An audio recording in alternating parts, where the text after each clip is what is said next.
recent years, a new dimension has been added to flying: vertical flight by helicopter. The very speed on which the aeroplane depends can sometimes be a handicap. Only a helicopter can hover. Only a helicopter could reach this storm-bound lighthouse. Vertical movement was man's first vision of flight. For centuries, he tried to copy the free, controlled flight of birds and insects. He hadn't the eye of the slow-motion camera to follow the subtlety of wing movement of birds, such as the hummingbird, but his attempts were brave enough.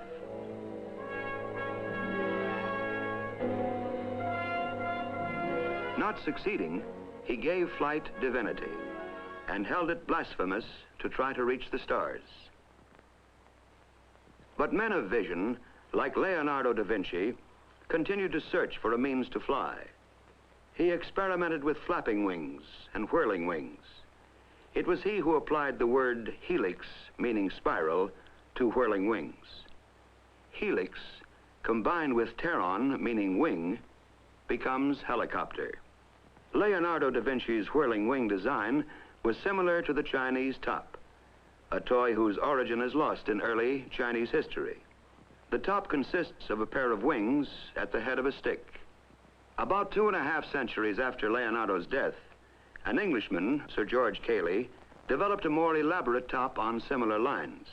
His interest had been aroused by a model made by Lannoy and Bienvenu in France. The Lannoy and Bienvenu top consisted of 2 sets of wings, which rotated in opposite directions. Its unusual flight caused a sensation when demonstrated before the Academy of Sciences at Paris.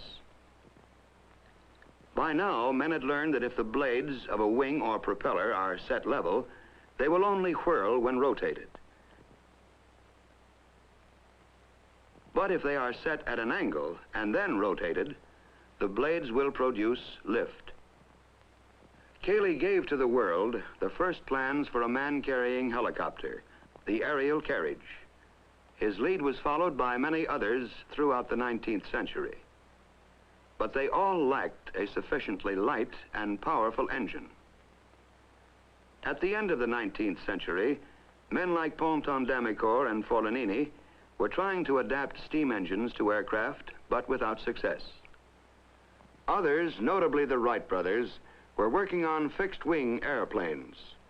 The development of the gasoline engine, which utilizes an easy-to-handle fuel, made possible man's first successful full-scale flight in 1903.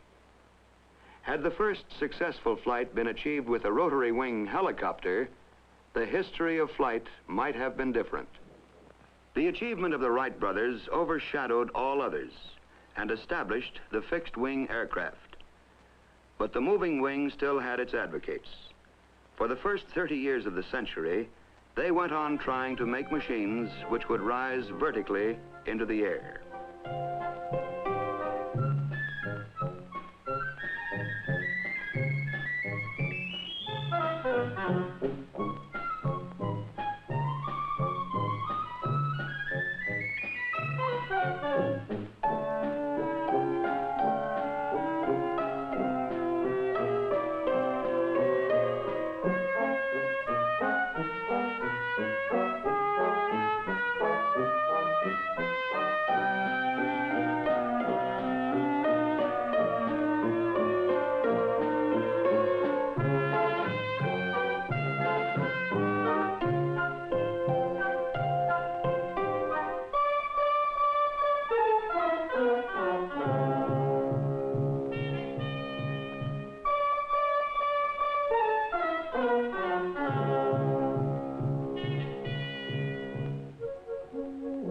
In 1907, Breguet produced the first helicopter to leave the ground with a pilot aboard. The machine was unstable, but it did prove that the rotating wing aircraft was feasible.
But all these early machines were unstable, and for safety, the aircraft had to be tethered to the ground.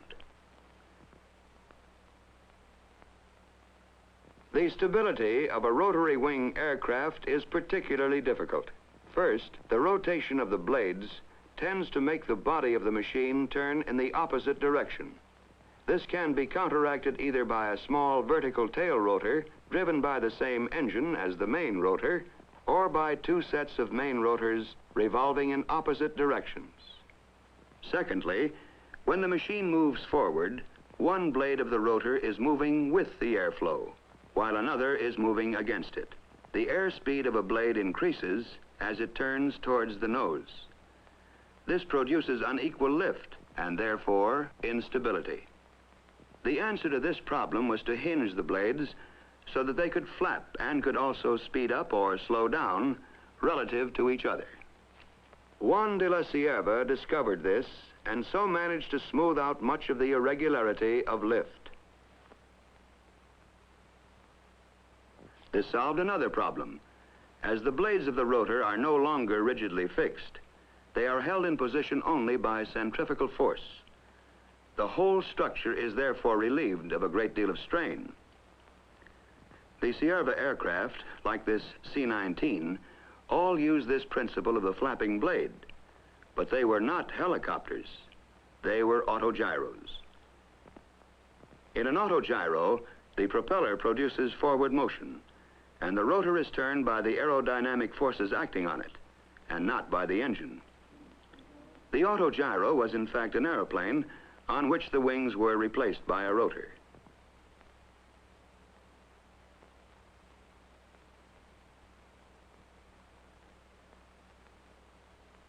The ordinary autogyro could not take off vertically, although its takeoff run was very short. In later years, vertical takeoff was achieved in the autogyro by coupling the engine to the rotor. This principle could be used only for the takeoff. Meanwhile, work on helicopters went on. In 1930, Florine showed his machine with the new flapping blade to the public at the Brussels exhibition. In the same year, Descanio established the first world helicopter record with a flight of 8 3/4 minutes, covering 1,000 yards at a height of 59 feet. He reached a speed of about 15 miles per hour. 6 years later, in 1936, the pioneer Breguet came to the front with a much improved design in which the problems of control were tackled with considerable success. Records were established with this machine. Duration, 63 minutes. Altitude, 515 feet. Distance, 27½ miles at a speed of 62 miles per hour. Breguet used what is today known as cyclic pitch control. This means that the angle at which a rotor blade meets the air is altered as the blade rotates with the hub. By photographing the blades in slow motion, they can be seen to rise and fall with the influence of the airflow and centrifugal forces. When the aircraft is taking off, the pilot holds the stick roughly central and the lift force is acting vertically.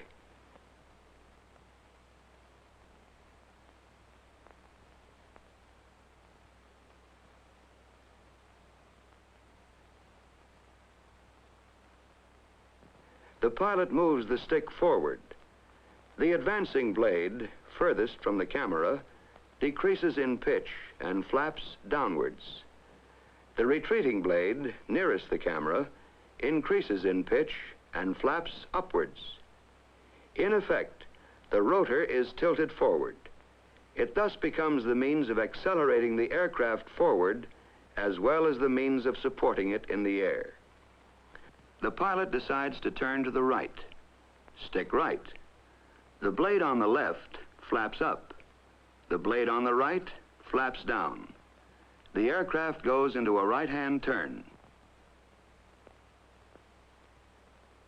In 1937, the first really successful helicopter, the Fokker Achilles, was announced. The flexibility and control of this machine were demonstrated when Hanna Reich flew it inside the Berlin Sports Stadium. Then another of the pioneers, Igor Sikorsky, who had been working on helicopter design from the beginning of the century, achieved success in America. All these discoveries helped to produce the helicopter as we know it today. It's still curious to look at, but it can fly in a way even surpassing the flight of birds. It takes off and lands vertically, hovers in the air, and even turns a full circle over the same spot. Helicopter design is constantly progressing. The precision of control is something of which D'Ascanio could only have dreamed. The British Bristol 171, a single rotor type, carries 3 passengers as well as the pilot. In contrast to the sleek lines of the Bristol is the angular body of the giant air horse, produced by the pioneer company started by the late Juan de la Cierva. The engine used in this helicopter is so powerful that the 3 rotors can lift a total weight of just over 8 tons. This enormous capacity at last fills a gap between the usual helicopters with their limited loads and the airplane. At the other end of this scale, the Cierva company has produced a small sister to the Air Horse, a neat-looking 2-seat personal helicopter called the Skeeter. The Ferry Company's Gyrodyne is one of the world's fastest helicopters. Here we see it traveling at 124.3 miles per hour. The Gyrodyne uses an offset propeller to counteract the torque reaction of the main rotor. This has the added advantage that the propeller gives additional thrust to drive the aircraft. In France, Louis Braguet, one of the leaders of helicopter technique, designed this 3-seater using superimposed contra-rotating rotors. A development of the pre-war German Fokker Achilles, keeping the original rotor configuration, has been made by Sud-Est and is designed to carry 6 people. Another French company, Sud-West, have developed an experimental helicopter with a rotor driven by jets at the blade tips. One of the attractions of the jet-driven helicopter is that as the driving force is at the tips of the blades, there is no torque reaction to correct, and tail rotors and such devices are not needed. Jet-driven rotors have also been developed in America. This experimental single-seater, built by the McDonnell Aircraft Corporation, is called Little Henry.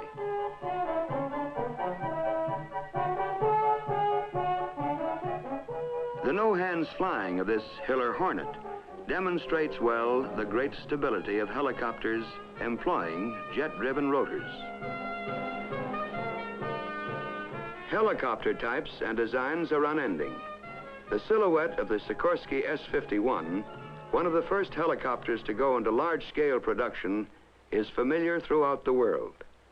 It flew the first certificated U.S. helicopter airmail route, speeding airmail from the Los Angeles airport to the downtown post office and on to adjacent communities. The Sikorsky, now being built in England by Westlands, has been used for experiments in carrying mail by night, flying blind between 2 large towns. These services portend the day when large helicopters like this Sikorsky S-55 and the Bell HH-12 will be in regular service, carrying mail, passengers, and cargo between nearby cities and surrounding suburban areas.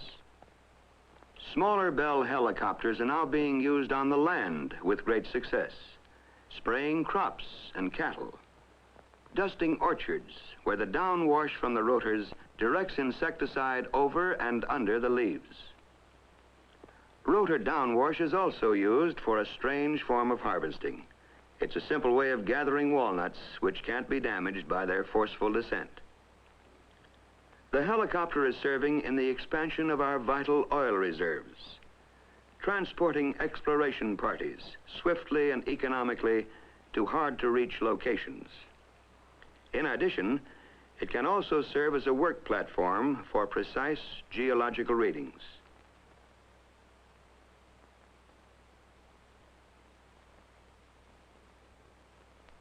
A military helicopter, the Piasecki, or Flying Banana, is like something out of a story by Jules Verne or H.G. Wells. The Kaman, a military trainer, employs twin intermeshing rotors. These eliminate the necessity of a tail rotor. For emergency rescue, the helicopter is unrivaled. It can transport the injured to a hospital or the stranded to safety, whether the scene of emergency is battle-torn terrain or the expanse of a storm-swept sea.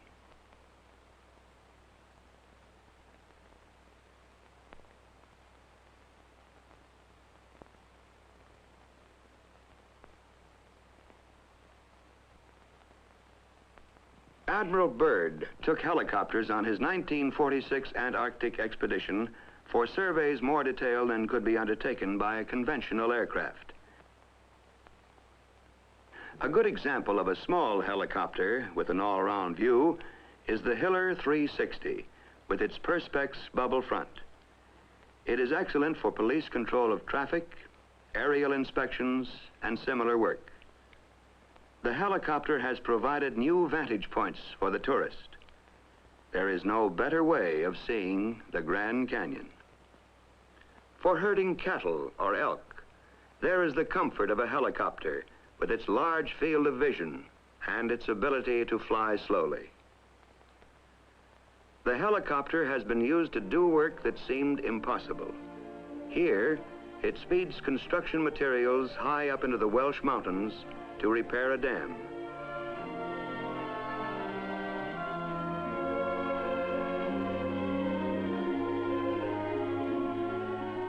Yes, the helicopter has arrived. Prehistoric to look at, but so versatile that it fills an important gap in transport. Rotary wing flight is now a reality. The helicopter is part of a fantastic future in which you and I may fly about in our own private aircraft. But we must not be led astray by a dream. The helicopter will not supplant the car or the airplane, but as chemists and engineers continue their unending search for better fuels and lubricants for flight, for lighter and more powerful gasoline engines, for more efficient jet engines, and for improved airframe designs, the helicopter will enable us to fly with a freedom we've never had before.